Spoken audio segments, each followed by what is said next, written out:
Who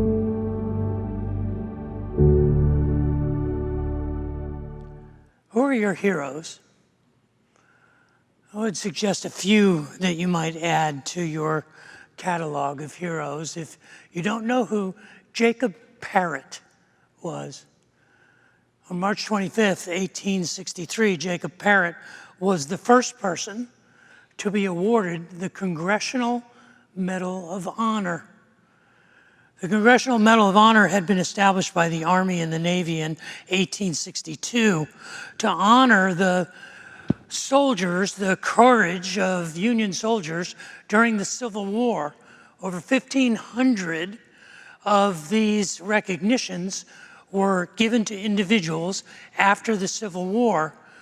And the proclamation that was written to be read by the President of the United States on behalf of the U.S. Congress still exists today. It says this: "The Medal of Honor shall be awarded to the service members who distinguish themselves through conspicuous gallantry and intrepidity at the risk of life above and beyond the call of duty." I would also suggest perhaps you consider a man named William Harvey Carney, who was the first black man in 1865 to be awarded the Medal of Honor. Or Dr. Mary Edwards Walker, who is the only woman to ever be awarded the Medal of Honor. She was a frontline surgeon in a medical field hospital for the Union Army and became a prisoner of war. Or perhaps you might add to your list of heroes a man named Herschel Woody Williams, who until about 10 days ago was the last surviving recipient of the Medal of Honor from combat in World War II. Or perhaps even this week, on Tuesday, when President Biden awarded to 4 Vietnam veterans the Medal of Honor. 3 of them came to the Oval Office for the presentation, and 1 was awarded posthumously. He was added to the 619 other men who have received the Medal of Honor after their deaths. There are only 3,514 individuals in the history of American warfare who have ever received the Medal of Honor. I would suggest it is without question that these recipients should be considered heroic. Because we need heroes. We do. We all need heroes. We need heroes to inspire us, to remind us that we are capable of better things, that there is a better version of us within us and beyond us, to cause us to aspire to heroic behavior ourselves. We look for heroes. In fact, the interesting thing about the story of the Bible is that it is a story of a genealogy of heroic behavior. The story of the restoration of creation order, the narrative of redemption in the Bible is moved forward by stories about heroes.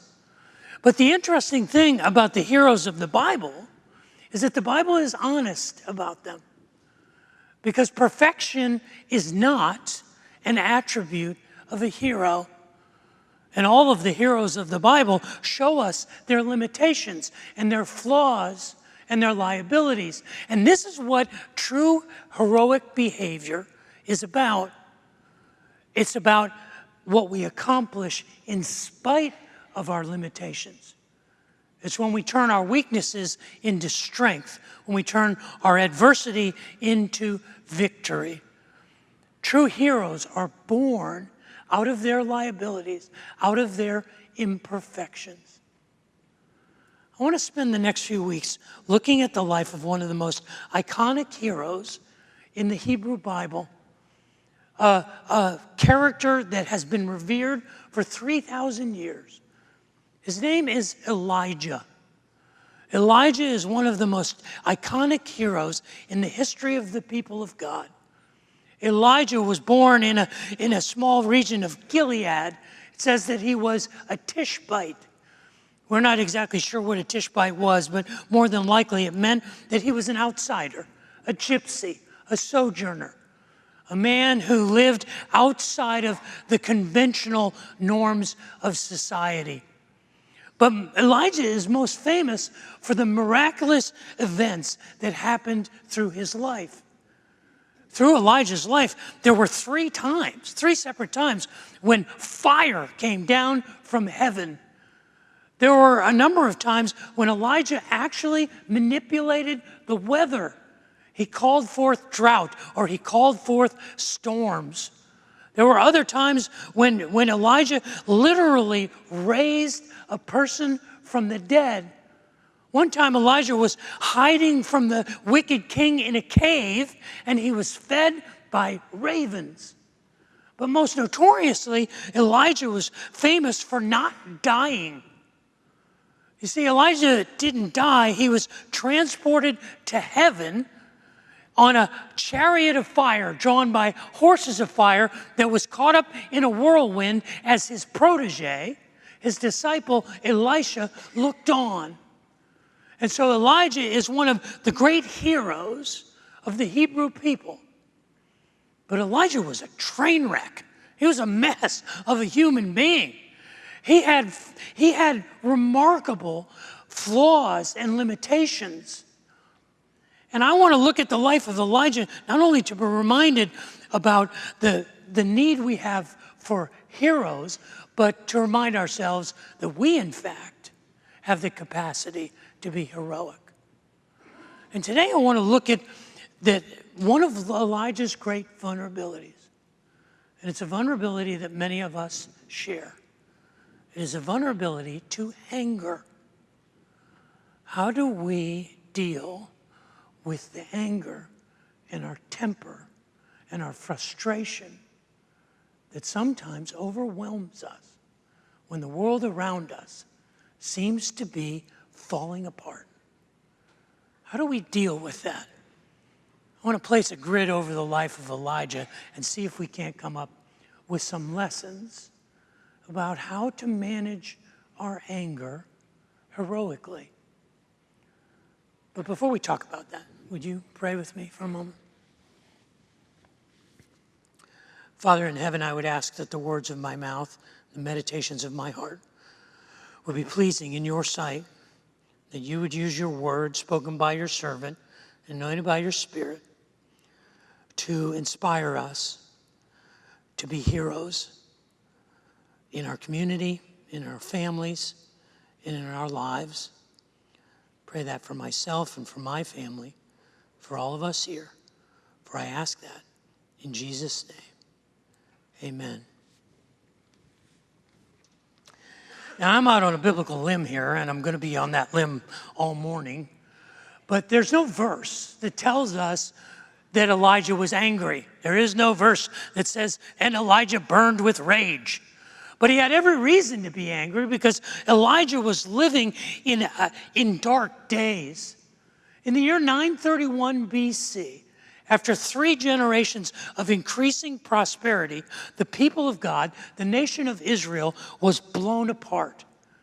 After increasing prosperity under the reigns of Saul and David and Solomon, the children of Solomon tore the nation of Israel literally in two, dividing it into 2 different nations, a northern kingdom called Israel and a southern kingdom called Judah. The southern kingdom of Judah maintained a sort of stability for a few generations, but the northern kingdom of Israel went off the cliff in a hurry. In the first 50 years of the existence of the northern kingdoms, they had 6 different kings. 3 of them were replaced by assassination. And the last king, the 7th king, a king named Ahab, was worse than all of the first 6 put together. It tells us in 1 Kings that Ahab was even more evil than all of the kings before him. But it wasn't just that Ahab was evil, it was that he married a woman named Jezebel. That is an insult, even in our day. If I call you a Jezebel, that is not a compliment. That means you are a deceptive, evil person. And Jezebel was an outsider. She was from the region of Tyre and Sidon. In fact, she was the daughter of Ethbaal, the king, actually the tyrannical dictator of the Phoenician people. He had seized power through intrigue and murder, and he was ruthless in his reign, and he was dedicated to the worship of the god Baal or Baal. His name was Ethbaal. And Jezebel was loyal to her father. And in spite of the Mosaic prohibition in the Torah that Ahab, as a Hebrew, was not supposed to marry outside of the nation of Israel, he took Jezebel as his wife, and the two of them conspired together to wipe the worship of Yahweh off the face of the earth. Jezebel did this by importing the gods of the Phoenicians, the gods of her father, into the Jewish culture. The centerpiece of this idol worship was the worship of Baal or Baal. And the worship of Baal was basically the worship of nature. If you live in an agrarian society, weather is not an inconvenience. Because 3,000 years ago, if it was 105 degrees outside, you didn't have air conditioning. You didn't have a place to go to get out of the heat. If you had a drought and your crops could not grow, that wasn't just an inconvenience, that was a matter of life and death. And so for thousands of years, in fact for 10,000 years, people have been looking for ways to manipulate nature. And the way that is most common is to make nature into a god and figure out what sacrifices you can make to that god to manipulate that god to do what you want, to make it rain or to make it cooler or to make it warmer in the winter. And this has been going on for thousands of generations. And this was going on in the nation of Israel aggressively as Jezebel promoted the worship of Baal. But she also imported a second strand of idolatry, the worship of Ashira. You see, as you read throughout the Hebrew Bible, stories of Ashira poles being erected throughout the nation of Israel. And it was a form of worship of an ancient Ugaritic and Akkadian goddess named Ashira. The tradition was that Ashira lived in trees, particularly the Ashira tree, and she represented fertility. In fact, Ashira was believed to be the goddess mother of Baal. And Jezebel was committed to Ashira, and the worship of Ashira was done in these temples that were marked by an Ashira pole. And the worship was carried out by priestesses who would accept the worship of male worshipers. I don't have to connect the dots for this for you, do you? Do I? They basically was prostitution. And the worship of Ashera was carried out in these brothel temples. And I don't need to describe to you what the Ashera pole represented, do I? I think we understand what was going on. She was manipulating the people of God through food and sex. Well, there's a new idea. But that wasn't all she was doing. She actually was carrying out and promoting genocide, killing all of the priests and the prophets of Yahweh. And she was threatening anyone who practiced the religion of Israel with death. If Elijah wasn't angry, I'd be shocked, because he was living in a culture that was completely off the rails. And Elijah does what most of us would do when we're angry. He lets it out. He confronts. In fact, God tells Elijah in 1 Kings to go to Ahab and to tell him that it's not going to rain until Elijah says so. So Elijah, in his animal fur and not having bathed maybe for a decade, walked into the palace of Ahab and said, "You are going to endure a drought because your people are seducing the people of God to worship Baal. And it's going to be a drought until I say it's over." And it went for 3 years. After 3 years, God told Elijah, I want you to go to Ahab and tell him that the drought is going to end. And so Elijah again goes and gets in Ahab's face. And he says, because the people of God have lost their way, I am going to prove that I am God, that I might draw the people back, and I will bring rain, but we will have a contest. Now, we can look at Elijah's choice to confront Ahab and say, well, that's good strategy. You go to the source of your anger and you confront that, and there's truth in that. You got to let it out to get it out. You got to speak truth to power. You got to do those things. But it's, if you're going to live heroically, if we want to turn our anger into something that is actually a strength, how do we do that?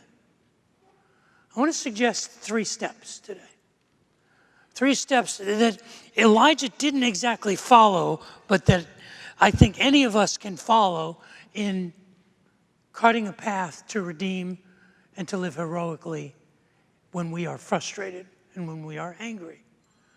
And they are the steps of identification, differentiation, and resolution. By identification, I mean find out why you're angry. Ask yourself why.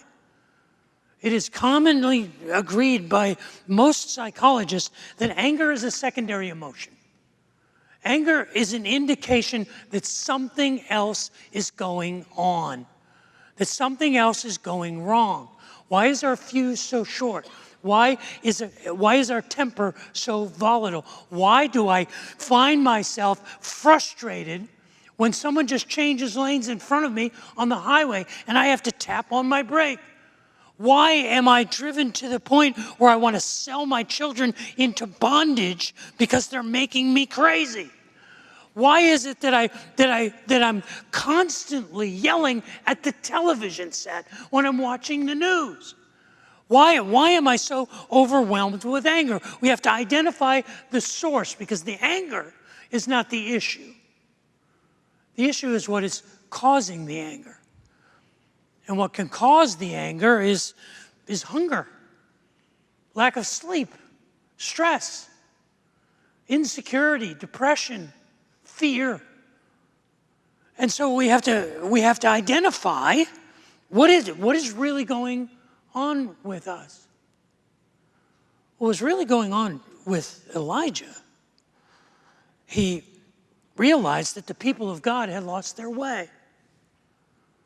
And so he says to Ahab, he says, I want you to get all of the nation of Israel, and I want you to get all of the prophets of Baal and all of the prophets of Ashira, and I want us to go to Mount Carmel, and we're going to sort this out.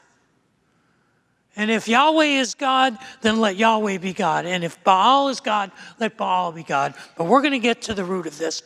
And what Elijah was identifying was that the source of his anger was the deception and the destruction of his nation. Now, you may say, okay, so what does that mean? Anger is like a warning light on the dash of your car. Do you know what happens when the light goes off on the dash in your car? Like, let's say the light goes off and says, you're running out of gas. You know what to do, right? You put more gas in the car. Let's say it's overheating and it needs coolant. You put more water in the radiator. You wouldn't say, okay, my car is running out of gas, let me get a garden hose and stick it into my gas tank. Oh, my car is overheating, let me go get some gasoline and put it in my radiator. See, the thing that we have to do is we have to figure out, okay, if this is what the source of my anger is, what do I do about it? For Elijah, that meant having a face-off. That meant coming to Mount Carmel. And what happened on Mount Carmel is the stuff that made Elijah a hero for 3,000 years among the people of God.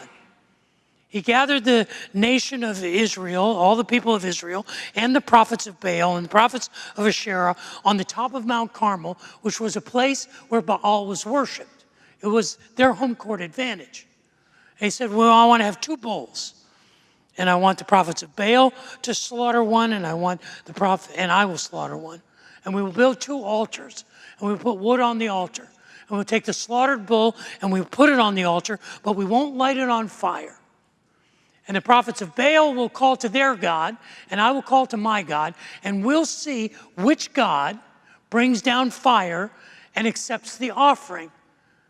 And if Baal does it, then Baal is the true God. If Yahweh does it, then Yahweh is the true God. And the story goes on, and it tells us that the altar was built for Baal. Elijah said, you go first. And it says throughout the morning into the afternoon, they performed their rituals and they said their prayers.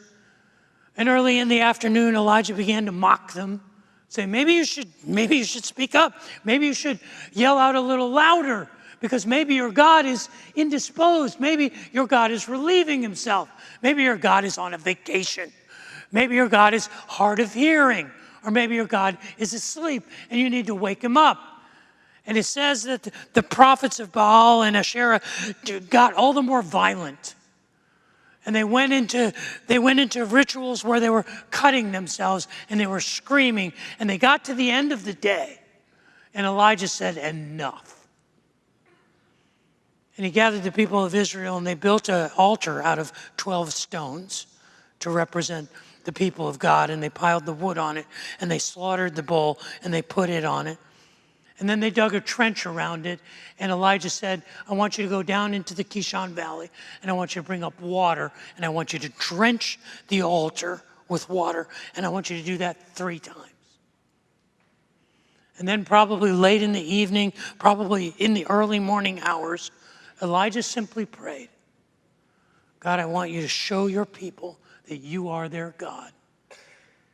And it says that a pillar of fire came down, and it consumed the wood, and it consumed the bull, and it consumed the stones, and it consumed the water, and it consumed the dust of the earth.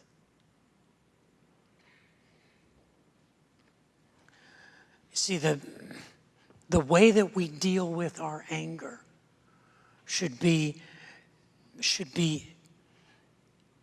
appropriate, not a reaction. This is what I mean by the difference, that we should differentiate between what it means to be aggressive and what it means to be assertive. In psychological terms, psychologists say, are you being assertive or are you being aggressive? And that gets a little fuzzy. The way I understand it is, are you being proactive or are you being reactive? In dealing with our anger, we have to differentiate in our response between what are we doing because our anger is motivating us, and what are we doing to resolve the anger. It's like when the warning light on our dash goes off and we put gasoline in the radiator and water in the gas tank. It's the appropriate response. It's doing what is proactive instead of reactive. And the problem with the story, I don't have a problem with the story of Elijah on Mount Carmel. The story of Elijah on Mount Carmel is difficult for us to imagine, but I don't have a problem with that. I'm a biblical literalist. I believe that the words of the Bible are there because they're meant to be there. They're supposed to be there. And we're supposed to deal with them and decide whether or not we understand them physically or literally, but we have to deal with it, the story as it's told. And I don't have a problem with God bringing fire down and consuming the rocks and the dust. I don't have a problem with that. It was the action that Elijah took to demonstrate to the people of God that God was in fact their God, and it worked. It tells us that the people of God fell on their face and they said, Yahweh is our God. What I have a problem with is what happens next. And this is hard because it says that Elijah said, I want you to seize the 850 prophets. And I want you to bind them. I don't want any of them to escape. And I want you to take them down. And it says they took them down into the Kishon Valley and they murdered all of them. Well, there's a logistical problem. How did that happen? I mean, did they just say, okay, take us down and kill us. We lost. That's fine. I mean, the logistical, maybe there were 3,000 people in the nation of Israel there, and they just overwhelmed the 850 prophets. The math and the logistics get really complicated, but the real problem is the ethical problem. Really? This is what we're supposed to do? This is how we get closure on our anger? By killing our enemies? I got to tell you, I got a problem with that. Now you can say, well, that was 3,000 years ago, and it was a different time. The situations were different. There was a spiritual war going on. Elijah was a prophet. I don't know. It's possible that Elijah went too far. I don't know. I know I can't go there.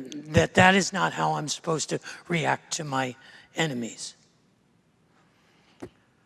You see, anger management in our day is a growth industry.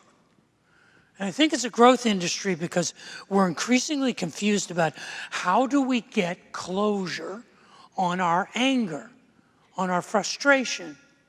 But the point is not to get closure. The point is to get resolution. The point is to come to the point where you can say that this anger will no longer rule over me. I will no longer be held hostage by my temper or by my frustration or by my anger. I will find a place where I can say that those things that are causing the anxiety or the fear or the worry or the discouragement in my life will no longer lord it over me. They will be dead to me. You say, well, Dave, you're just being metaphorical with the Bible. I don't know what else to do with it. I mean, this is tough, but this is heroic behavior. I think heroic behavior says, ask two questions. What do I want, and how will I know when I get it? What do I want? I don't want to be enslaved by my anger anymore. How will I know when I get it? I will be free from those sources of anger. They will no longer manipulate me. I will have resolution. Now, if we lay this grid over Elijah's life, we wind up saying, well, he got some things right, maybe. He got some things wrong. There are some things we know and some things we don't know. But I think we can come away with a path that says when I am frustrated and when I am angry, if I identify the source of my anger and I differentiate between how will I act either assertively or aggressively, and I seek resolution, not closure, I can then rise above my anger. I can take my anger and live heroically. There's no doubt that Elijah was a hero, that Elijah is worthy of being recognized for his heroic behavior. In fact, to this day, 3,000 years after his life, he is still a revered person in Jewish culture. If you ever go to a Passover Seder, if you have Jewish friends and you're invited into their home for Passover and they're following the tradition, at the table there will be an empty chair. And the empty chair at the table on the Passover meal is for Elijah. At the end of the meal, after the meal is done, the final cup of wine is poured, and a cup is poured and put at that place setting, and it's called Elijah's cup. And when that wine is poured, the oldest member of the family, child in the family, is sent to the front door. And they open the front door and they say, Baruch Hada. And they are waiting for Elijah to return. Because 100 years after Elijah's transfiguration into heaven, the prophet Malachi said that Elijah would show up before the Messiah comes. And so the tradition for almost 3,000 years has been to anticipate the arrival of the hero Elijah. But Elijah was hardly perfect. Elijah was flawed and had limitations and weaknesses. I'm sure that Elijah felt frustration and anger just as we do. And it's a reminder to us that perfection is not a qualification for heroic behavior. In fact, it is in our imperfection that our true heroic nature is shown. So who are your heroes? I would suggest you add to your list of heroes a man named Desmond Doss. In 2016, Mel Gibson was the producer and the director of a movie called Hacksaw Ridge. Hacksaw Ridge was nominated for 6 Academy Awards. It won 2 in 2 technical categories, but it was nominated for Best Picture, Best Director, Best Actor for a young actor named Andrew Garfield, who portrayed Desmond Doss.